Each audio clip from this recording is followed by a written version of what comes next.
viewers, you're watching the latest edition of 6 Stories at 6 and I am Rakshita Mishra with you. We'll start today's show with the hoax behind the Dharmasthala story, viewers. The investigation is underway. The arrests have been made in the matter. Everything from ground zero we're going to show you in this show.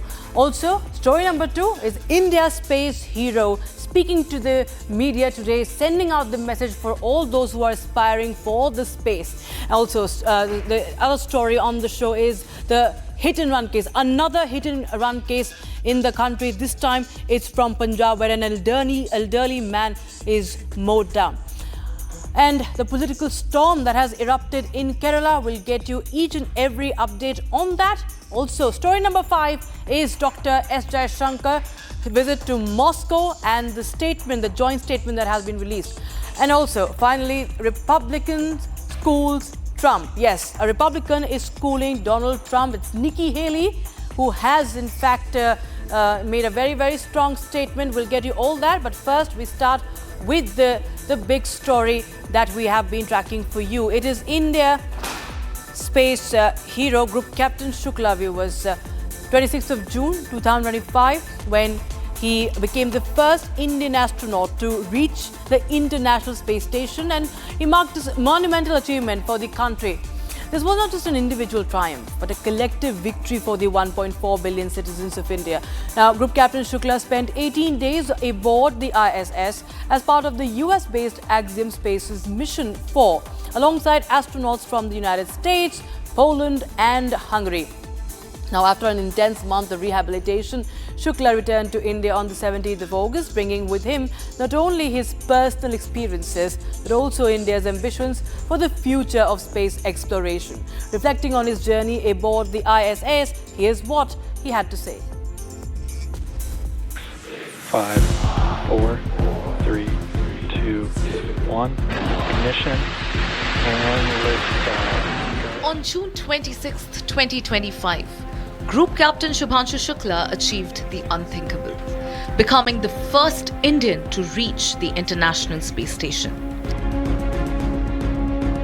His 18-day aboard the ISS was part of the US-based Axiom Space Mission 4, alongside astronauts from the United States, Poland and Hungary.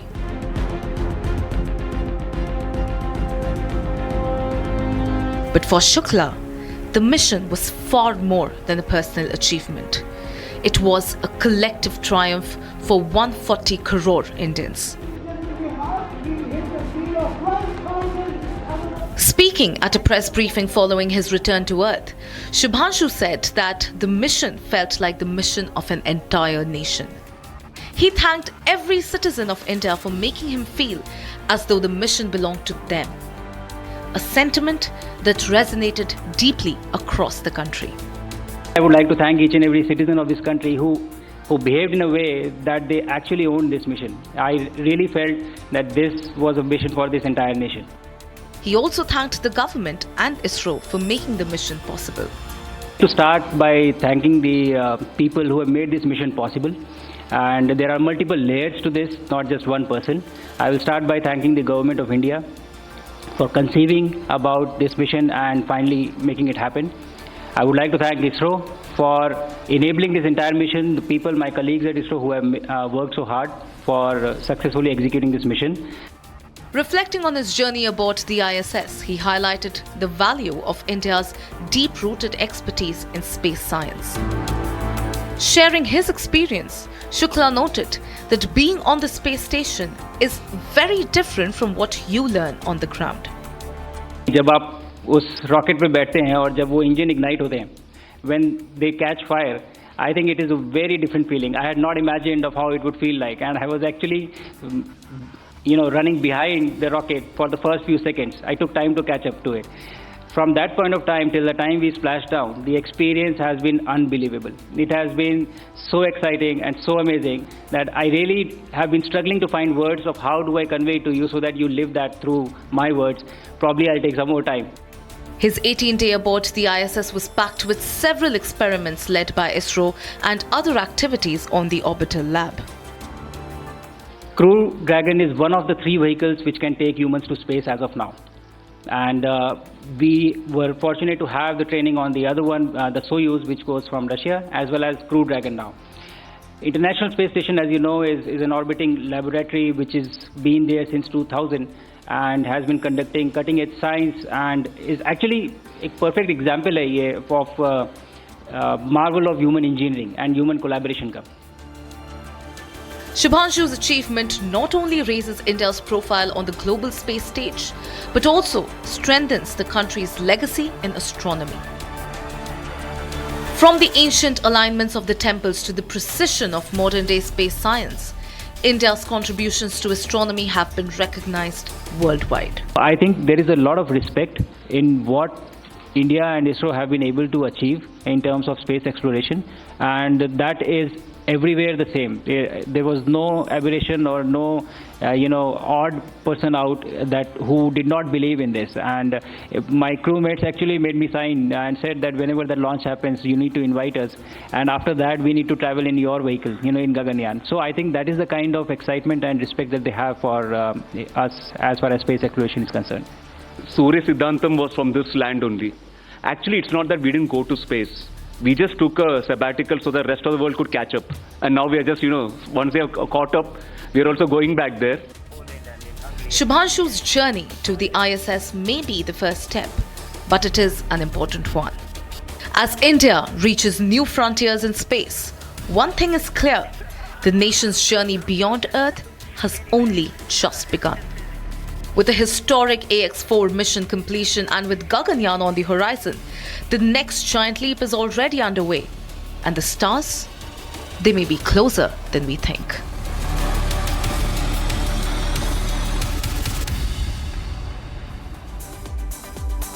Another hit-and-run case now has come to the fore, and this time from Malanpur in Punjab. A 65-year-old man was crushed to death by a speeding car driven by a college student. Beer bottles were found inside the vehicle, and shockingly, the police allegedly tried to hush up the case with a cash settlement. Here's more.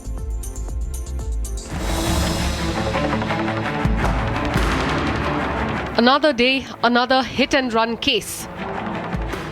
This time from Mullapur in Punjab, 13 kilometers away from Chandigarh. A speeding car mowed down a 65-year-old man near the Air Force Station.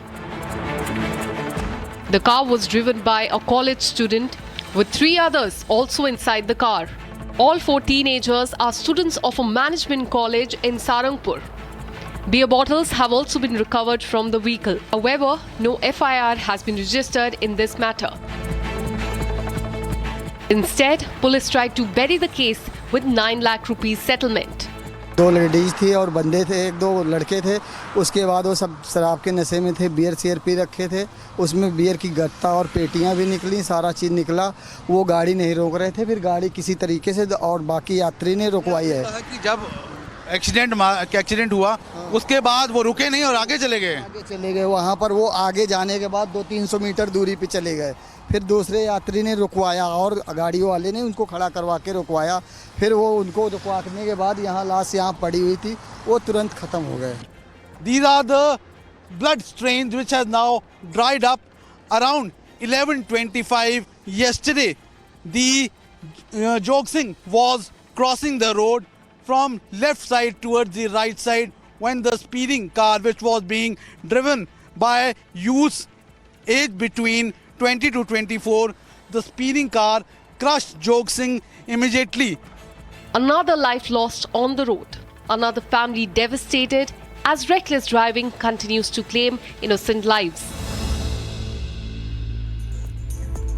Now, a storm is brewing in Kerala politics. Now, Congress MLA from Kerala, Rahul Mamkutatil, has resigned as the state youth Congress president over allegations of misbehavior by an actor.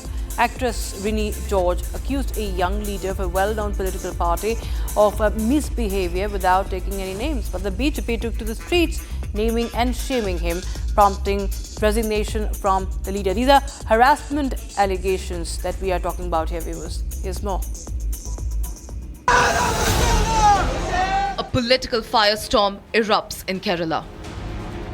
Youth Congress President and MLA Rahul Mamkutatil has stepped down. The trigger? Shocking allegations of harassment from Malayalam actor Rini and George. Rini says she was bombarded with offensive messages, even invited to a 5-star hotel room by the MLA. When Rini warned that she would go to the senior leaders, Rahul remained unfazed. He even said, "Who cares?" She then turned to party for help, but nothing moved, and Rahul only rose higher in the Congress ladder, untouched and unbothered. അങ്ങനെ ഞാൻ ഒരാളുടെയും പേര് പറയുന്നില്ലല്ലോ, അപ്പൊ പിന്നെ അതെങ്ങനെ സംശയത്തിലേക്ക് വരുന്നത്? ഞാൻ കൃത്യമായിട്ട് പറഞ്ഞല്ലോ, who cares? അങ്ങനെ ഒരു attitude. Rini may have stopped short of naming him, but the BJP did not hold back. Protests erupted in Palakkad, accusing Rahul of obscene conduct. Under pressure, the Congress party was forced to act, and Rahul Mamkutathil resigned as Youth Congress chief. We will take a decision immediately. Without delay, we will take an action immediately. It is not before the party. If somebody is sending any allegation, we will look into that. We will take it very seriously. We will take proper action, no doubt. No mercy will be there. No mercy. Whoever it is. With the resignation, the scandal has exploded into a crisis the Congress party can no longer bury.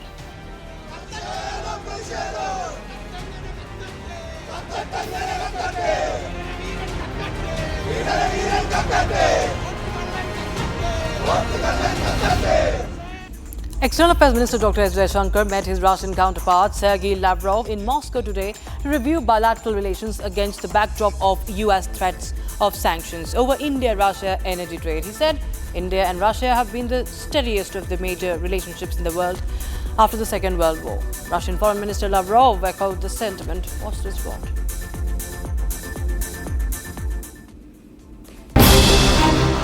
External Affairs Minister S. Jaishankar is in Moscow to boost ties amid imposition of tariff by the United States for buying oil from Russia.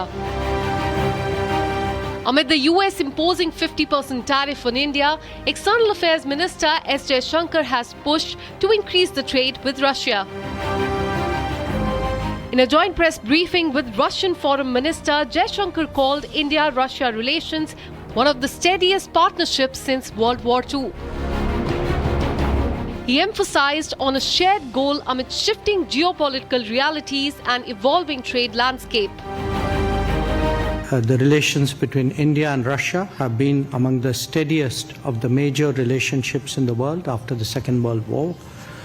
Geopolitical convergence, leadership contacts, and popular sentiment remain its key drivers. We reaffirmed our shared ambition to expand bilateral trade in a balanced and sustainable manner, including by increasing India's exports to Russia. The Russian Foreign Minister too echoed confidence, calling this a multipolar era with SCO, BRICS and G20 increasingly shaping the world order. This is a multipolar system of international relations with an increasing role played by the SCO, BRICS and the G20. Both the sides expressed hope for fruitful talks and a balance beyond the shadow of Western sanction and global uncertainties.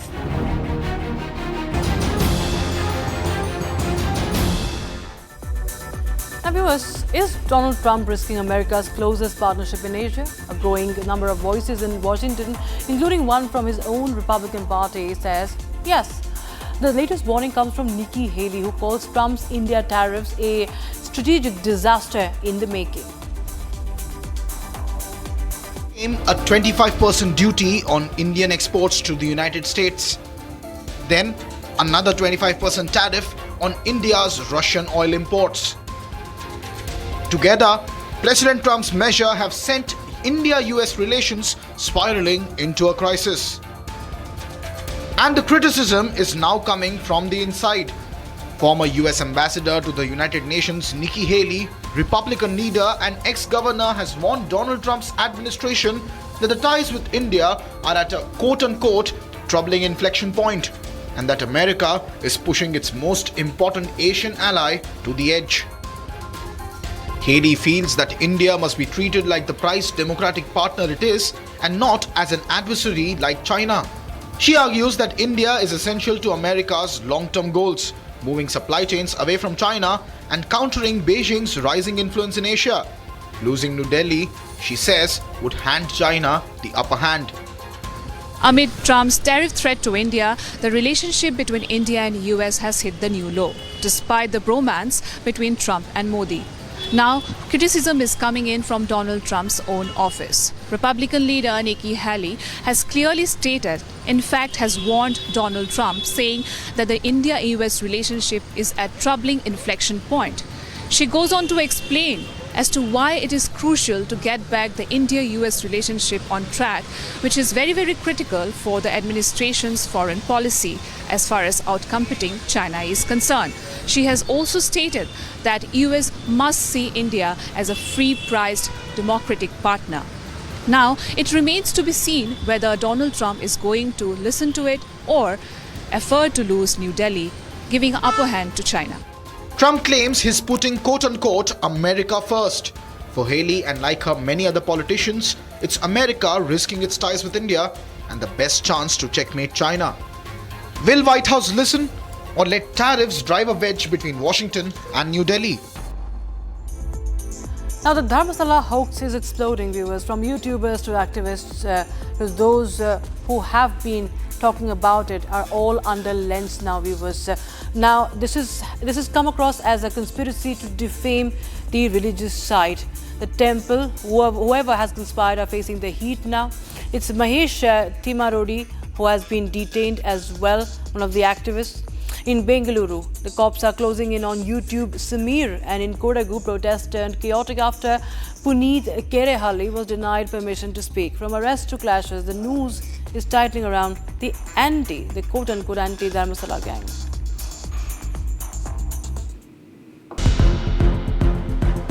The Dharmasthala hoax has entered a new chapter. Focus now shifts to the conspirators, paid activists and the YouTubers who orchestrated the smear campaign.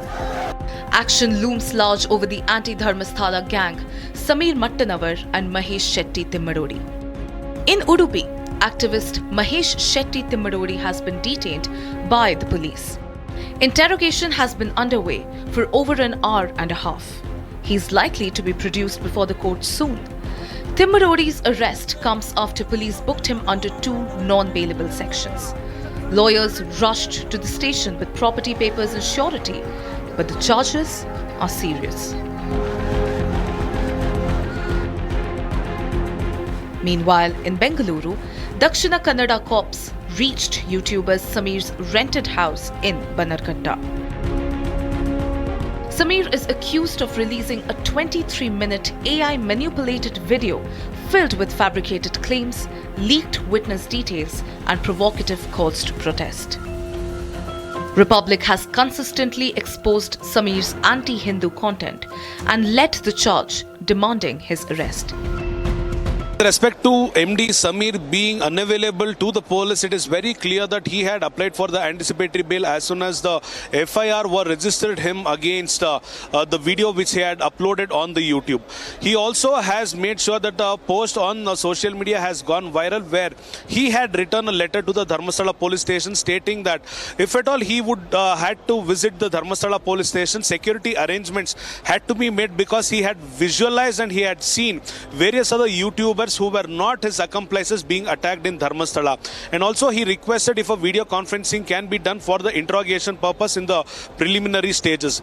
The Dharmasthala police who reached the residence of Samir in the Bengaluru's Banarghtta today morning found out that he wasn't there. When questioned the neighbors, it was mentioned that he was staying with his mother, but for the last week he wasn't found anywhere. And the latest update is he has been granted bail by the Sessions Court. The latest update is that, but on what grounds has he been granted the bail is something to which has to be pronounced as of now, and the clear information on that is yet to be received and collected. And in Kodagu, fresh chaos unfolded.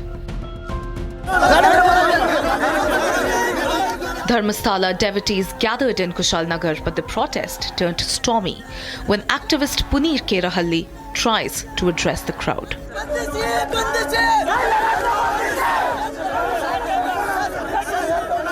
Police denied him permission, leading to pushing, shoving, and clashes. The situation escalated so quickly that ASP Dinesh had to personally escort Puneet out of the district.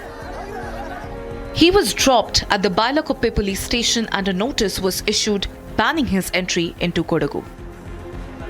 From arrests to protests, the Dharmasthala hoax is now unmasking its conspirators one by one. Well, that's all we could pack in this edition of 6 Stories at 6. Live and breaking follows on the other side at 6:30. Thanks for watching.